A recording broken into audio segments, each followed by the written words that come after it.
Assalamualaikum warahmatullahi wabarakatuh. Saya Ica, Serikandi API Indonesia, yang akan mengantarkan Anda semua dalam seri API Would Be Day Podcast, yang sangat luar biasa dengan orang-orang yang luar biasa. Acara kali ini akan dipandu oleh Bapak Yusri Satriana, dengan narasumber kita yaitu Bapak Hengki Febrianto, pelopor gerakan menanam randu untuk masa depan perlebahan Indonesia.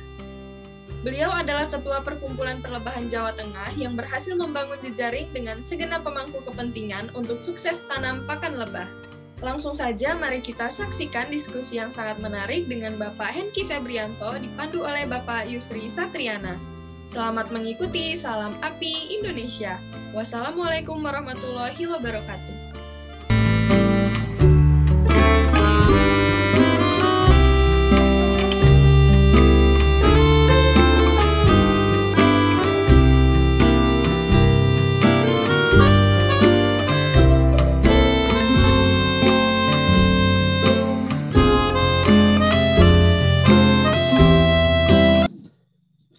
Assalamualaikum warahmatullahi wabarakatuh.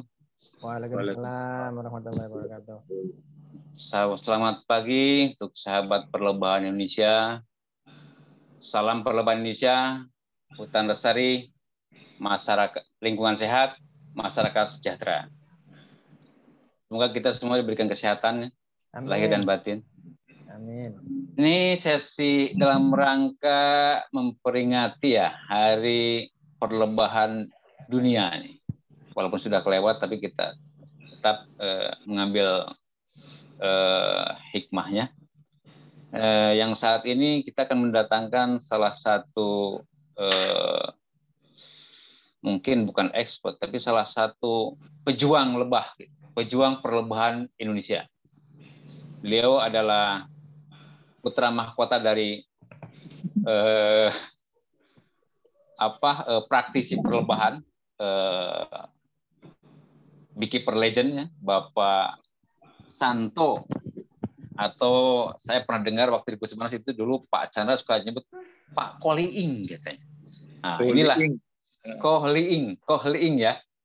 Nah, kita akan sambut teman kita, sahabat saya pribadi, yaitu Bapak Hengki Febrianto. Beliau adalah putra dari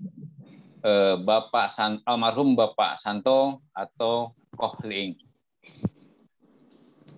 Beliau adalah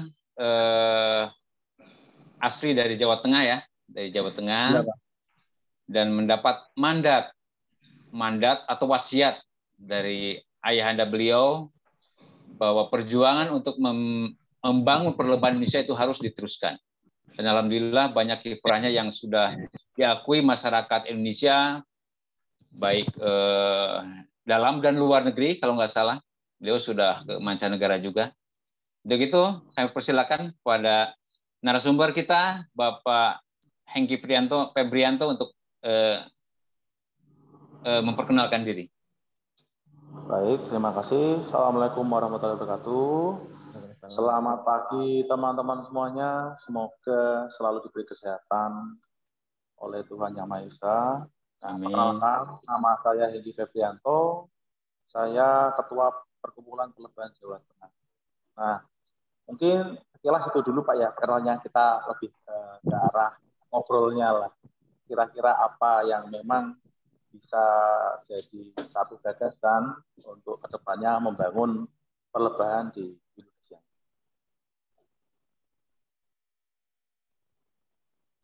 Oke, Mas Hengki. Mungkin saya dikasih tema ini oleh panitia, yaitu temanya tanam randu, bonusnya madu ini. Jadi bukan mencari rondo bonusnya memadu, bukan ya, tapi tanam randu bonusnya madu ini. Wah, ini luar biasa, menarik sekali. Dulu saya waktu pertama mengenal perlebahan tahun 91, mungkin sampai dengan 98 itu Jawa Tengah ini lumbungnya madu, terutama dari bunga randu. Dulu yang namanya madu randu itu melimpah sekali. Di gudang pusat perlebahan nasional dulu itu sangat melimpah, sampai tidak tersimpan produksi madu tersebut karena sangat melimpahnya. Tapi sekarang kenapa? Di saat masyarakat sudah memahami tentang manfaat dari madu, terus kebutuhan pasarnya juga meningkat, malah produksinya sekarang menurun. Ada apa?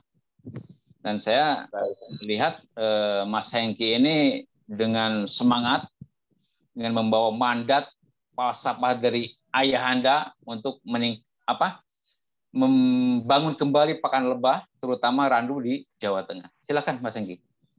Iya Pak, terima kasih. Jadi dulu waktu saya kecil, ya tahun 90-an juga, itu kata orang tua saya, bahkan zaman kalau misalkan paceklik itu orang Jawa Tengah bilang itu kan nyirup ya.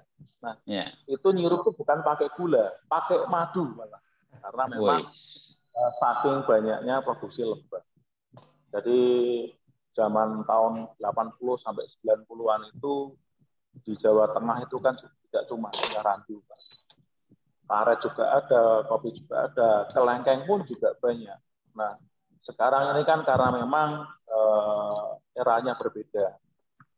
Jadi mulai dari modernisasi untuk industri, lalu untuk perumahan, untuk jalan. Nah, semuanya itu sekarang banyak yang alih fungsi lahan. Nah, sebagai contohnya misalkan kita di sini kan untuk PPJT nggak concern pada satu tanaman randu aja ya, sebenarnya tanamannya macam-macam. Cuma memang yang kita fokuskan untuk 5 tahun ke depan ini, kita dari tahun 2019 itu memang ke arah randu dulu.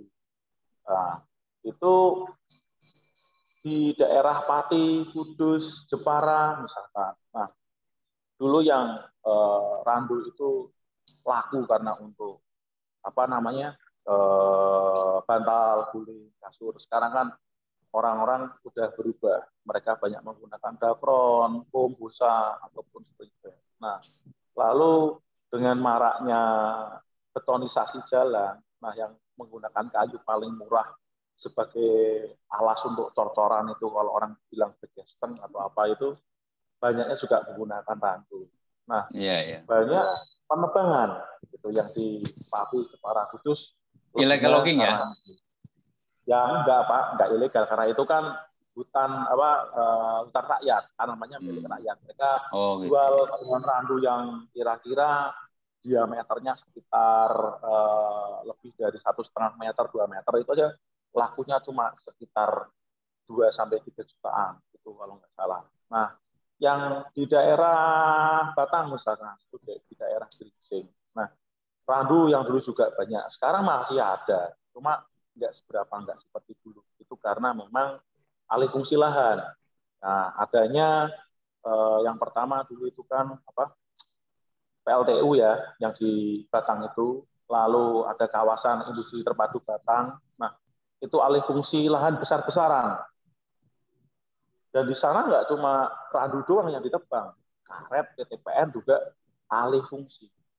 Nah, itu banyak sekali permasalahan yang timbul pada teman-teman perlebahan karena alih fungsi lahan tersebut. Jadi seperti misalkan persaingan yang tidak sehat, karena lokasi untuk penggembalaan itu ibaratnya seperti daerah pertambangan ya, pada rebutan, mainan uang, dan kapan nggak jarang itu ada pengerusakan dari teman-teman lebah lainnya. Misalkan diambilin koloninya atau mungkin disemprot atau apa, ada hal seperti itu juga. Nah, dari situ saya sama teman-teman melihat kok miris ya. Kita hidup sebagai peternak lebah, tentunya kan juga bergantung dari alam. Nah, kenapa kita sendiri nggak sayang sama alam? Nah, mula-mula tahun 2012 itu saya dengan almarhum papa saya kumpul dengan teman-teman perlebahan dekat-dekat dulu, kita kasih masukan seperti itu untuk mereka semuanya, dan akhirnya mereka juga mulai tergugah. Dan di tahun 2015 kami bisa kontak dengan Pemprov Jawa Tengah melalui Setda Biro Produksi.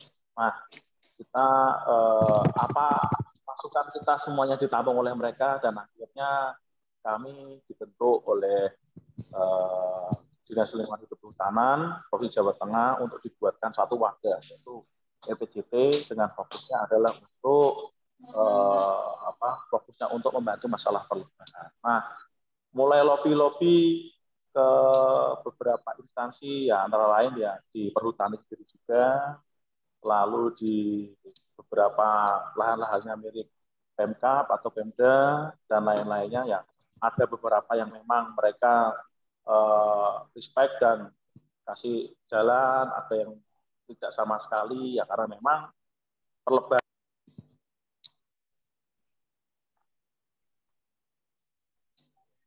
Putus ke pijit kayaknya.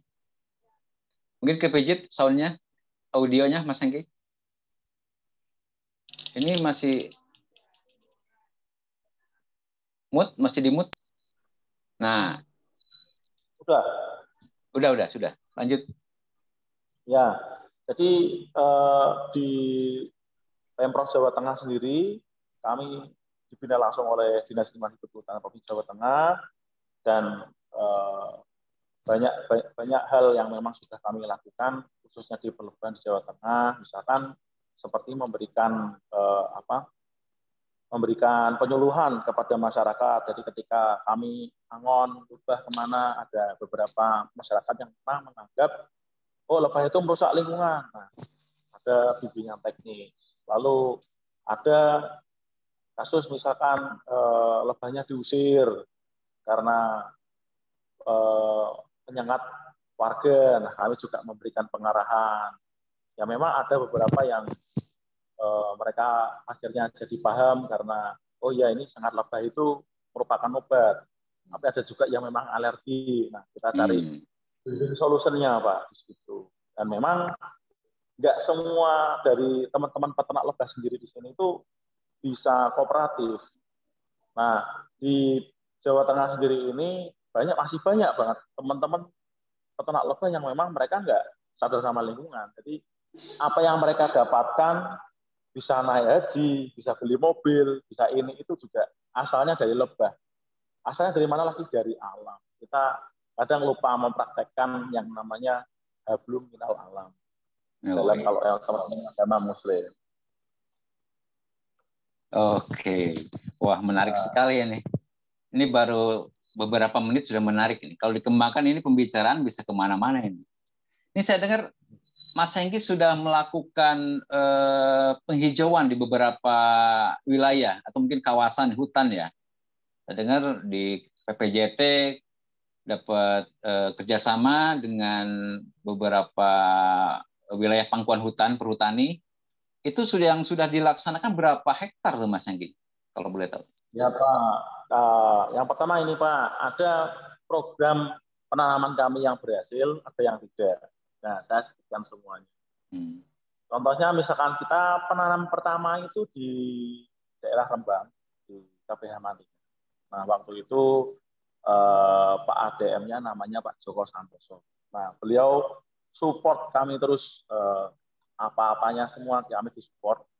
Kami nanam di sana tuh ada sekitar 200-an hektar. Dengan jumlah bibit ada lebih dari 10.000 Pak, yang sudah kami tanam. Jarak tanamnya 10 kali 10. Nah, bibit tanamannya itu, lalu penanamannya, semua biayanya dari kami. Kami cuma pinjam lahannya dengan sistem nantinya bagi hasil. Yang pertama adalah hasil dari tanaman kapuk itu sendiri. Yang kedua, kami memberikan pelatihan kepada teman-teman LMDH ataupun dari staf perhutani setempat untuk berbudidaya lebah.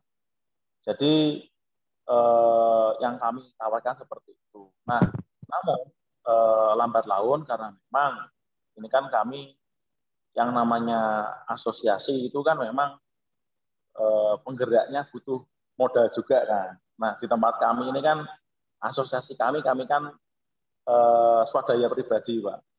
Kami nggak minta kemana-mana, juga tidak ada Sebentar saya potong. Ketuanya nggak minta, nggak pasang tarif lah gitu ya? Enggak. Jadi ini lahir ta'ala ya? Terkadang ada teman-teman yang istilahnya lemah iman. Lemah iman, nandur gini, susah. Karena kan yang namanya menanam itu kan butuh proses, butuh waktu. Enggak langsung kita nanam, besoknya kita panen, nggak bisa. Nah, kita tanam aja itu kan pasti nanti ada gesekan dengan beberapa masyarakat. Misalkan potongin untuk pakan kambing.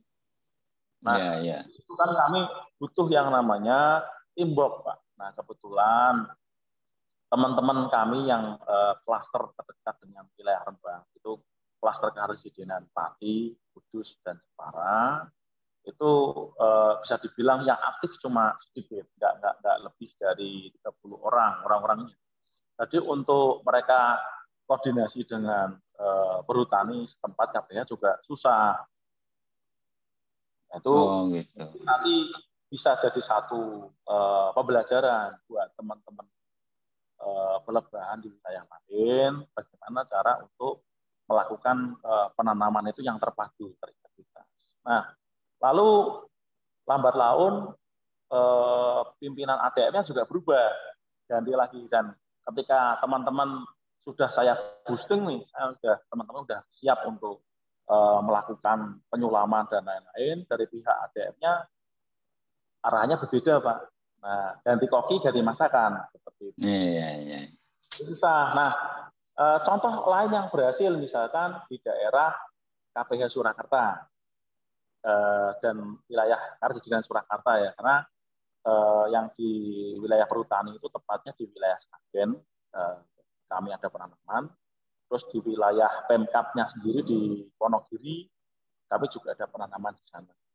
Nah, itu ADM-nya mulai dari Pak Eka sampai ganti Pak Sudi Purwanta, alhamdulillah mereka berdua itu support kepada kami. Supportnya gede. Jadi nanam kami di Sragen itu tepatnya di BKPH Tangen, ada kalau 300-an hektar. Wah, luas sekali ya. Nah, jarak tanamnya berapa tuh?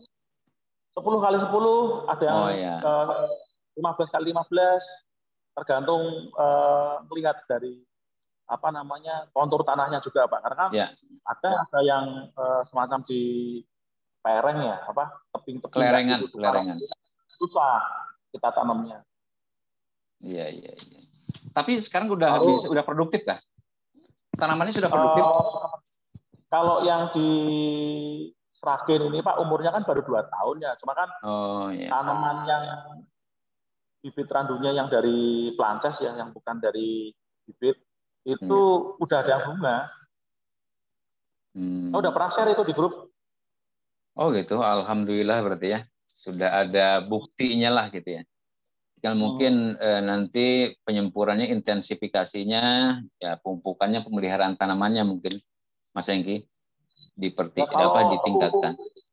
Pupuknya kami cuma pakai pupuk kandang, Pak. Jadi teman-teman yang punya sapi, kambing, kita angkutin, kita kumpulin. Jadi kan kita di sini kan berkelompok.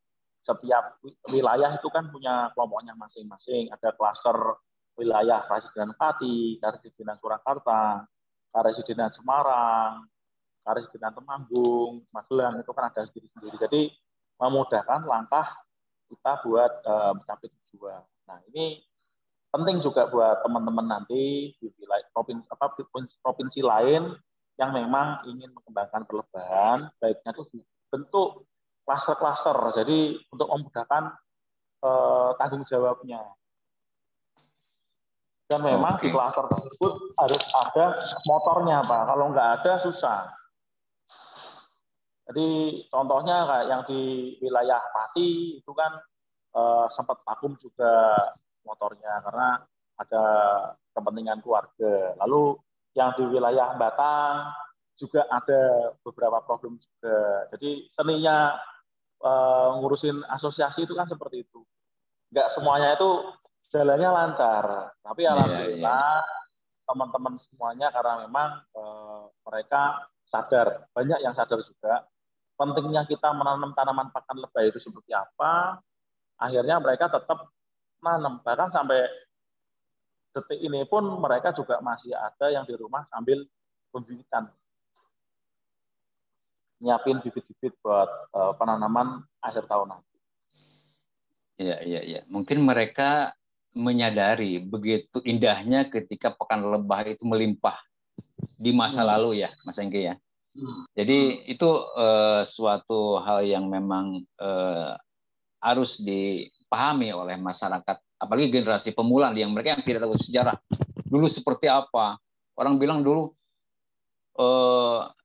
tidak peternak dulu dan peternak sekarang kan beda. Kalau dulu mereka ya tinggal bawa lebah ketika musim kepati, ketika musim randu dan mendapatkan hasil yang melimpah. Kalau sekarang kan tidak. Saya dengar updating nih sekarang nih, orang berbondong-bondong kepati nih sekarang nih katanya. Tapi informasinya tidak sesuai dengan harapan. Apakah betul apa enggak nih, Mas?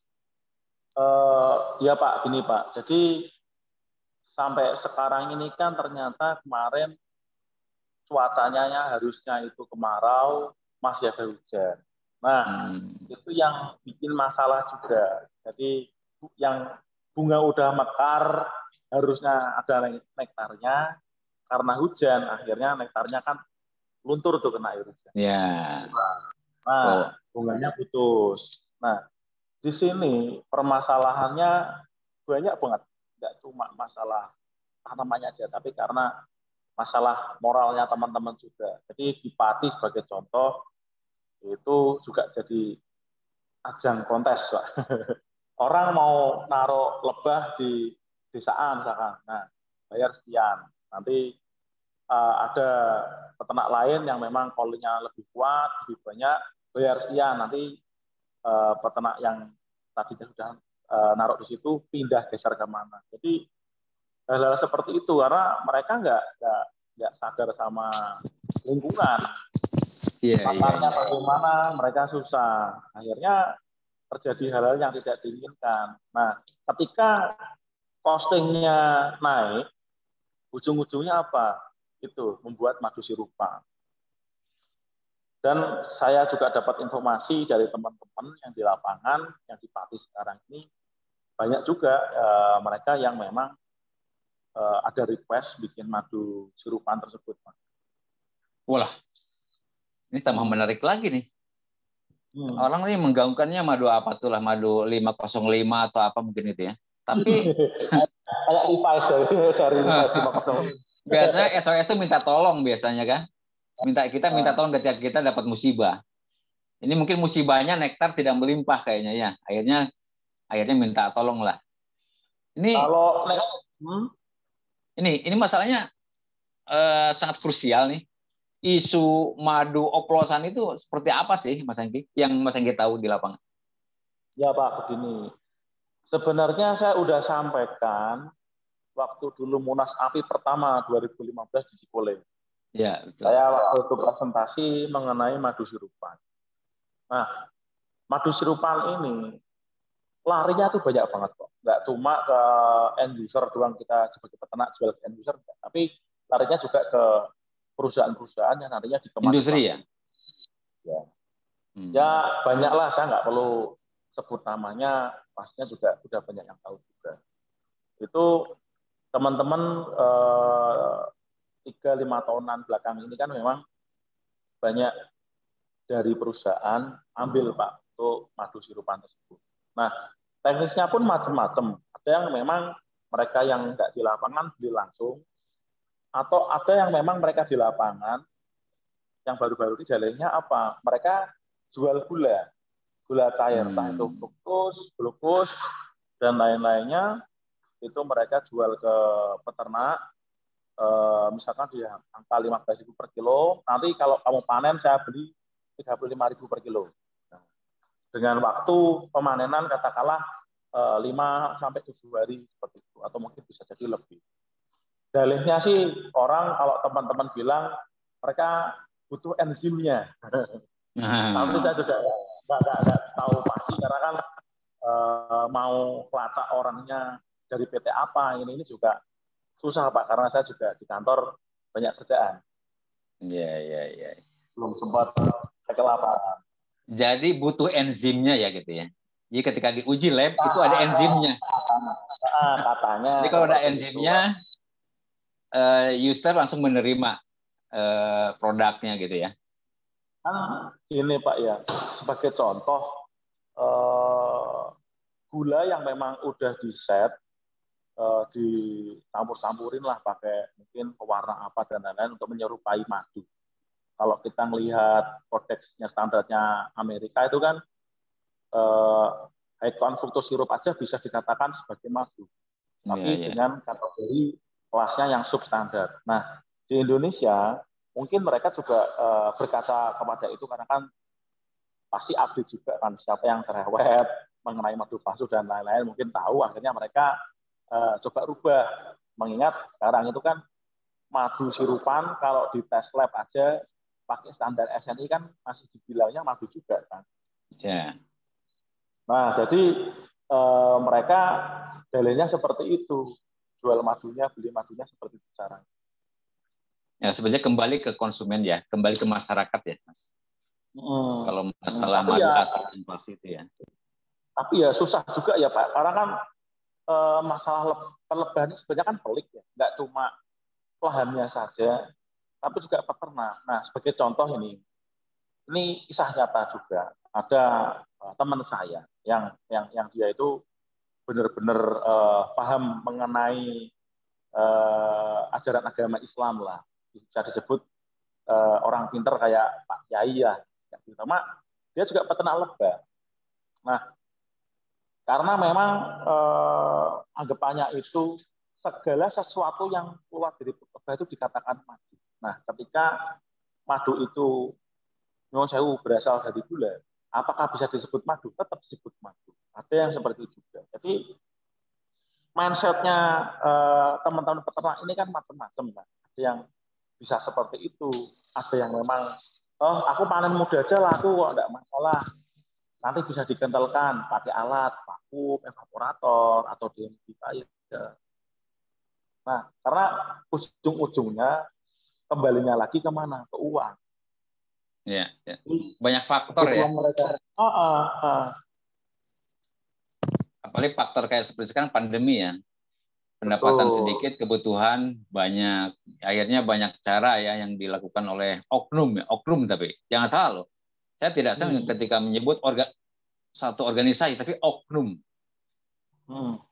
Jadi memang kembali kita perlu mengedukasi, perlu memberikan pemahaman kepada masyarakat ya, baik sisi religiusnya seperti yang tadi disampaikan tuh, karena di sini integritas sangat diperlukan ya, Mas Hengki.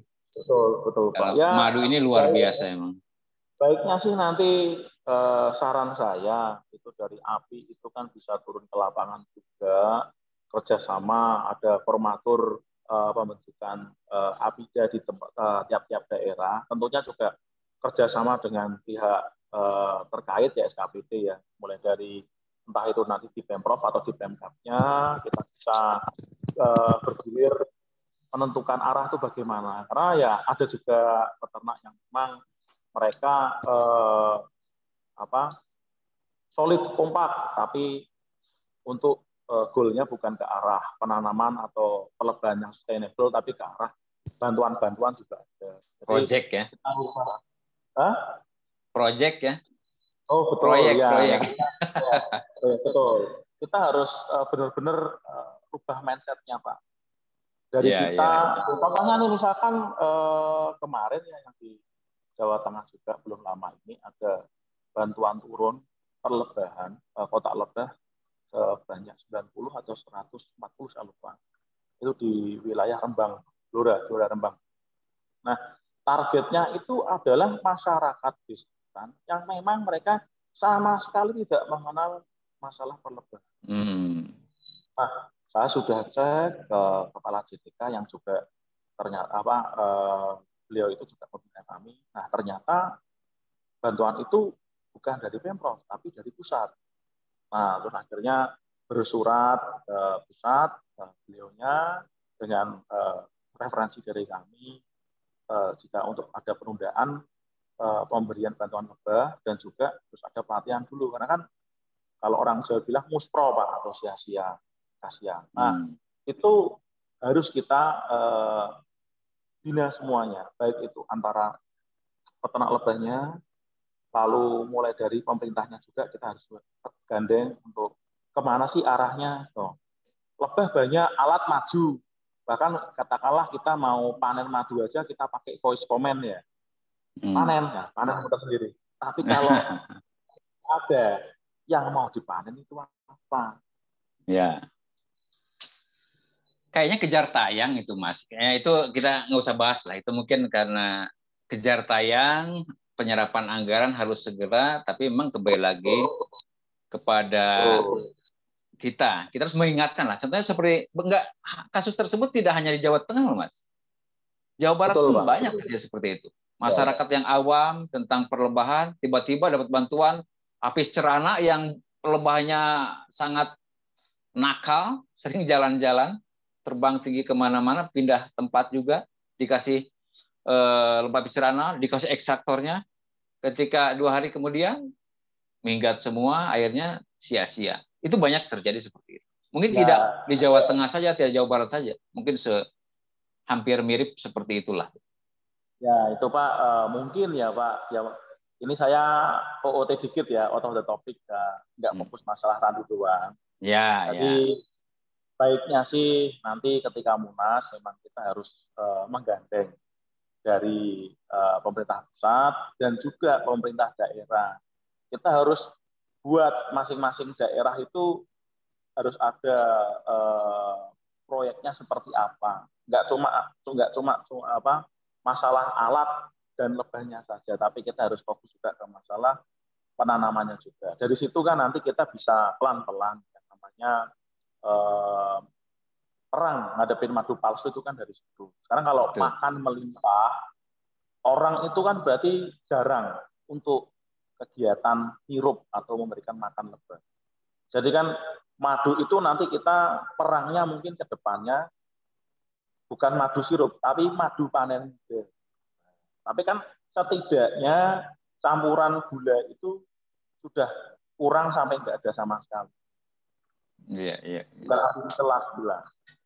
Jadi seperti dulu lagi ya, stimulasi itu dengan madu asli ya, dengan madu murni, tidak dengan madu sintetis ya. Andai kata saya setuju. mau bergerak semuanya. Nah, tinggal gimana nih dari API arahannya ke daerah-daerah, lalu juga formatur pembentukan APIDA di tempat masing-masing, tidak di Provinsi Jawa Timur nih. Itu kan baru ada di Kabupaten Kediri aja. Yang se Jawa Timur kan belum ada. Nah, itu juga harus perlu digerakkan. Di Jawa Barat juga harus digerakkan. Lalu di Kalimantan, di Sumatera, Sulawesi, semuanya harus seperti itu. Dan nantinya tanaman itu sendiri untuk pakan lebah itu kan banyak manfaatnya, Pak. Contohnya misalkan randu ya. Randu yang kita tanam itu di sini kan tahun 2019 bulan September atau November. 2018 itu kami pernah ngadain SBD, kebetulan bayarnya yang dari Amerika dan yang dari Belanda datang. Yang dari Amerika mereka memanfaatkan biji kapuk, biji suling jadi minyak untuk pakan penggemukan babi untuk swine. Nah, yang satunya dari Belanda itu mereka menggunakan fibernya untuk dipintal jadi benang, jadi kain, fabric. Ya. Pengganti kapas ya. Betul. Nah, kita ada FGD dengan Pemprov juga dan dengan beberapa kalangan dari petani. Nah, itu responnya bagus juga dari situ. Nah, ada beberapa kepala ADM yang memang interest dan ketika kami kontak welcome, tapi juga ada yang memang sama sekali nggak sampai karena mungkin beliaunya nggak ikut datang ke FGD ya, diwakilkan oleh wakilnya, mungkin angin lalu doang. Jadi ketika kami masuk ke sana nggak tahu. Nah, itu mohon nanti juga ada perbaikan, ada semacam sentilan lah buat mereka supaya tanaman itu kan nanti untuk pakan lebah bisa macam-macam, Pak. Ya. Saya catat tadi sarannya. Prioritas ya. Terus gini, Mas Engki. Ini ngomong-ngomong nih, selain aktivitas sebagai pejuang perlebahan, sehari-hari apa Mas Engki? Ini keluar dari randunya nih, keluar dari randu dan madu. Sehari-hari itu apa Mas Engki? Saya di kantor perusahaan keluarga saya, Pak, itu ada bergerak di bidang motor listrik, perakitan, dan juga di offset printing untuk garment aksesoris. Jadi bikin merek label baju di sini, bikin embroidery, bordir, terus bikin hang tag, macam-macam. Kita kerja di situ. Wah, luar biasa, fenomenal, tokoh fenomenal nih Mas Engki. Beliau profesinya jauh kontradiktif dengan perlebahan, tapi beliau masih memperhatikan, masih berjuang untuk membangun kembali perlebahan di era yang lalu. Mantap lah Mas. Ini terkait ini kembali lagi ke masalah randu nih. Punya nggak spesies tanaman randu yang umurnya masa produksinya tuh cepat? Barangkali Jawa Tengah PPJT punya, mungkin bisa dikembangkan di daerah lain, karena teman-teman juga mau mengembangkan randu seperti di Sumatera, di Kalimantan, mungkin Sulawesi. Ya, kalau untuk varietasnya Pak, saya sendiri kurang begitu paham ya, karena kan background saya bukan di biologi tanaman ya. Nah, cuma waktu dari orang Amerikanya, dari Institute Pest itu datang ketemu tuh memang ada spesies randu yang memang pembungaannya itu cepat, 4 tahun itu udah bunga, dan tanamannya itu nggak gede-gede. Jadi kalau yang di Jawa Tengah ini kan bisa sampai 15 meter ke atas, terus diameternya gede-gede, dan cerita rakyatnya itu kan, talk story-nya itu kan mereka tahunya kan, wah ini pohon randu ada genderuwonya. Jadi banyak yang ditebang. Nah, ini yang dari mereka itu katanya pendek-pendek Pak, nggak nyampe 10 meter, tapi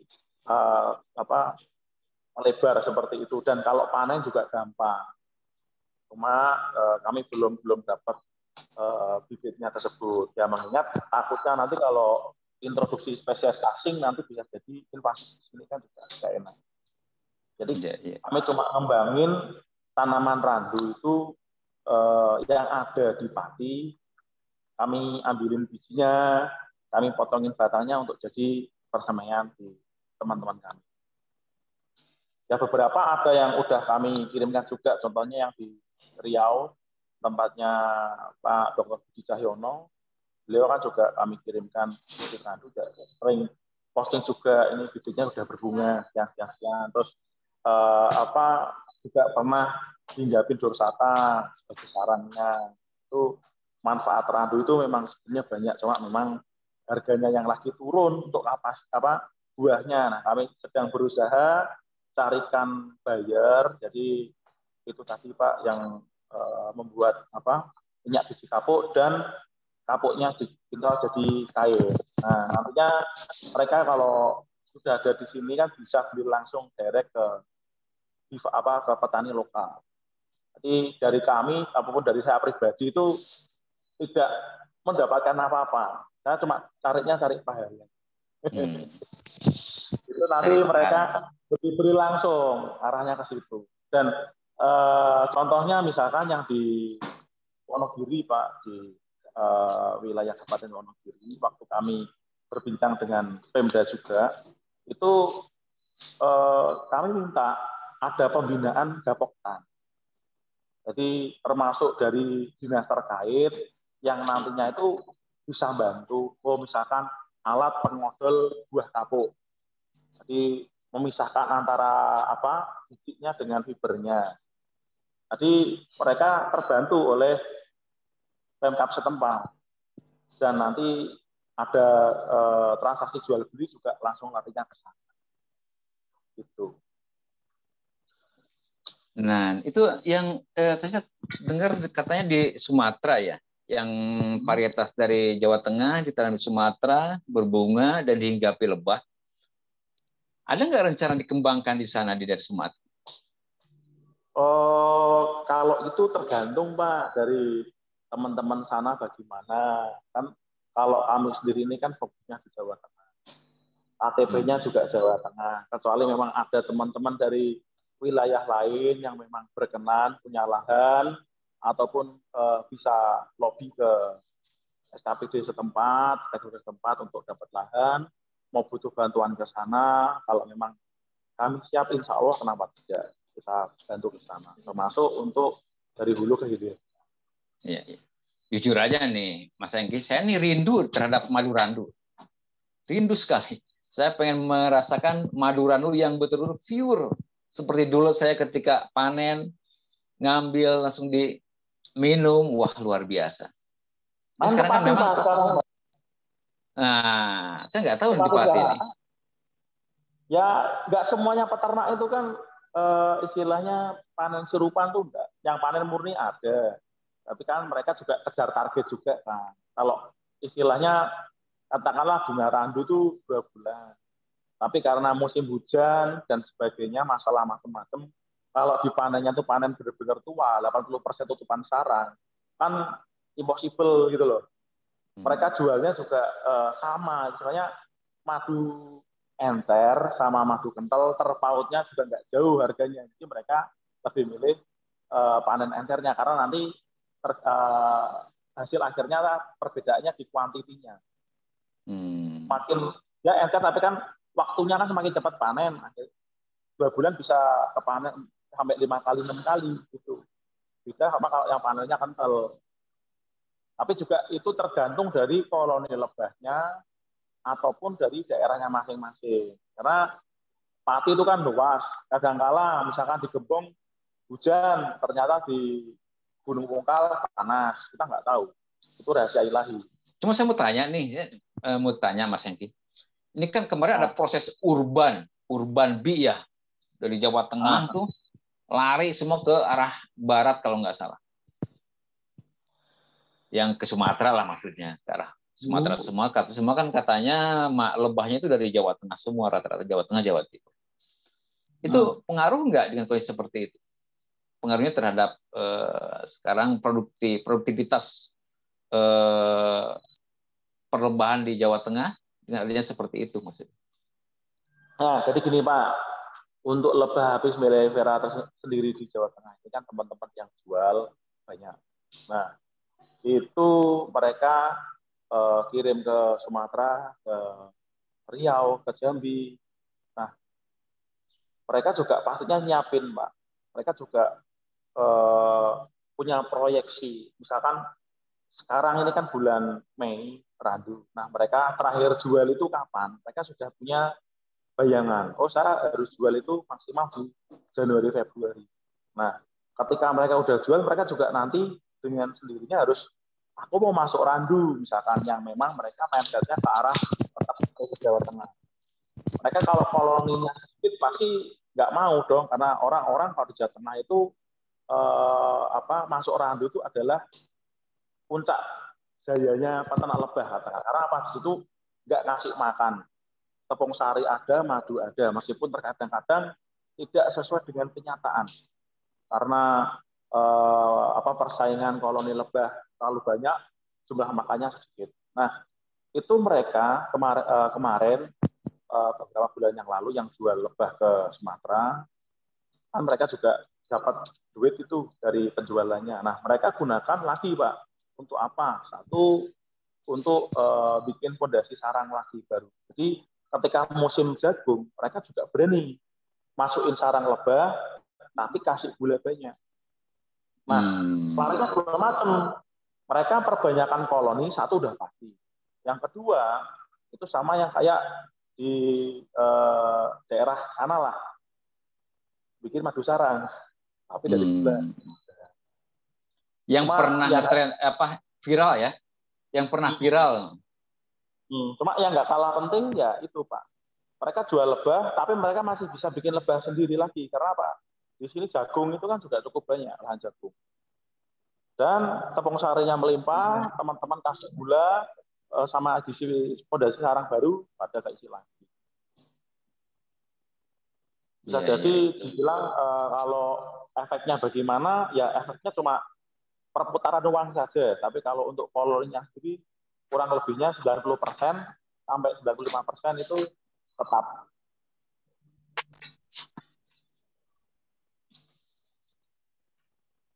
Ya mudah-mudahan para peternak yang sekarang lagi migratori di area Randu tidak mendapat kesulitan. Mudah-mudahan tidak ada masalah lah. Dan mungkin cuaca juga mudah-mudahan mendukung ya, Mas Engki ya. Kasihan juga saya dengarnya itu. Kalau beberapa Pak, ini kan yang di daerah Jawa Timur baru mekar ya. Jadi beberapa teman yang di Jawa Tengah mereka ada yang memang merasa feelingnya mereka, oh ini aku nggak dapat madu nih karena hujan terus. Mereka akhirnya pindah ke Jawa Timur. Gitu. Gitu. Nah, di sini kan poinnya kenapa kok saya tadi tekankan setiap daerah, setiap provinsi itu wajib punya APIDA, harus terintegrasi dengan program pemerintahan juga dan lain-lain. Karena kan angon lebah ini kan kita berpindah-pindah. Enggak cuma warga Jawa Tengah cuma di Jawa Tengah aja enggak. Jawa Timur cuma di Jawa Timur aja enggak. Kan kebalikan juga. Oh, orang peternak Jawa Barat misalkan nyari madu karet sama madu randu kan juga di Jawa Tengah, Jawa Timur. Ataupun sebaliknya, orang Jawa Tengah, Jawa Timur, kalau cari madu rambutan ke Subang, Jawa Barat. Orang Jawa Timur juga cari, bahkan ada tuh teman saya dari Banyuwangi. Banyuwangi loh Pak Jo. Itu kalau ke Jawa Tengah pas karet. Rambutan juga?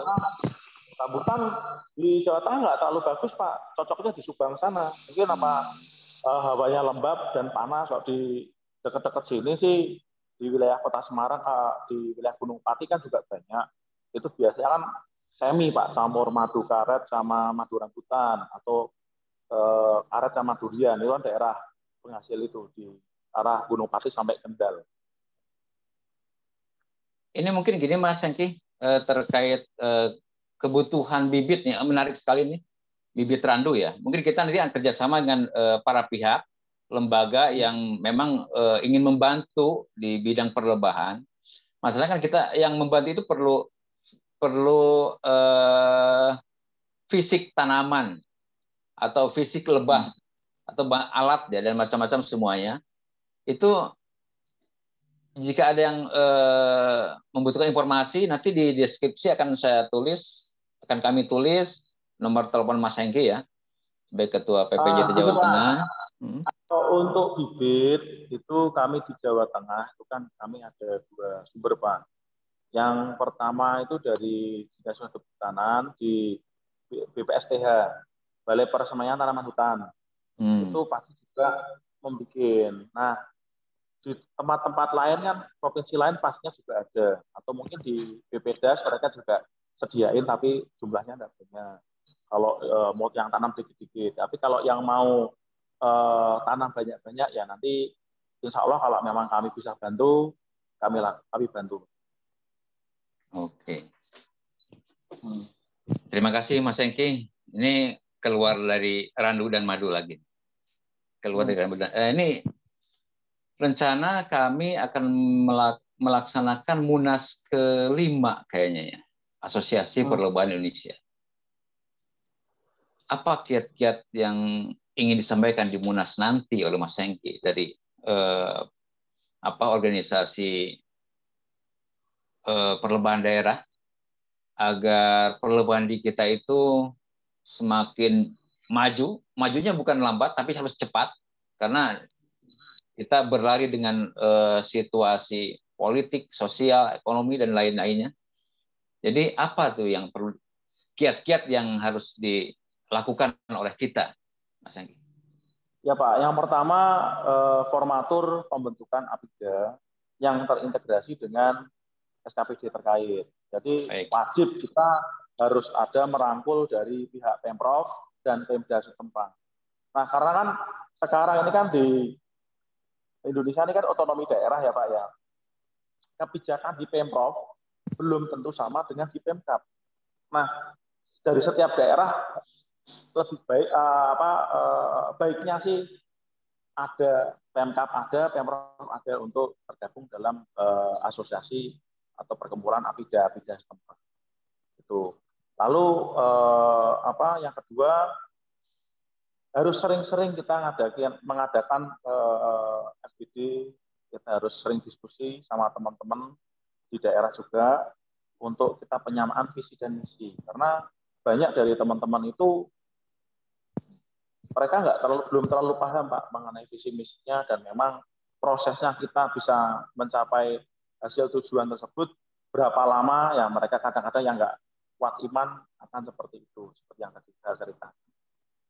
Dan yang nggak kalah penting itu adalah peran-peran dari cendekiawan-cendekiawan, peneliti-peneliti yang memang mereka bisa bantu teman-teman perlebahan, mulai dari bagaimana nyiapin varietas tanamannya, nyiapin varietas unggulan untuk jenis lebahnya sendiri, malah bukan sibuk dengan proyek-proyek pribadi yang memang bisa jadi gimana ya kalau saya bilang ya, lucu lah Pak.